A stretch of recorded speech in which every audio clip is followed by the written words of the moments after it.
Good morning అండి, అందరికీ నమస్కారం. ఇది నా ఫస్ట్ వ్లాగ్. ఇందులో నా మార్నింగ్ రొటీన్ ఎలా ఉంటుందో చెప్తానండి.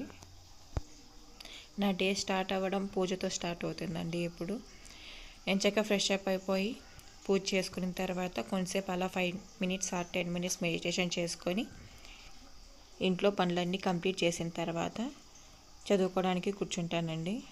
మధ్యలో ఏ పని లేకుండా. నేను ఏపీ డిఎస్సికి ప్రిపేర్ అవుతున్నానండి. ఇంకా మార్నింగ్ ఎంచక్క ఇంట్లో పనులన్నీ చేసుకున్న తర్వాత హ్యాపీగా చదువుకోవడం స్టార్ట్ చేయాలి. ఇది నా టైం టేబుల్.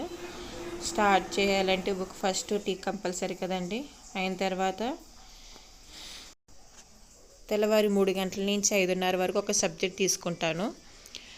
మళ్ళీ 7 నుంచి 8, మళ్ళీ 9 నుంచి 11:30 అలా ఒక్కొక్క సబ్జెక్ట్ ఒక్కొక్క టైమింగ్ పెట్టుకుంటానండి. మ్యాక్సిమం నేను నైట్లోనే ఎక్కువ చదవడానికి ఇంపార్టెన్స్ ఇస్తాను. ఎందుకంటే ఎటువంటి డిస్టర్బెన్స్ లేకుండా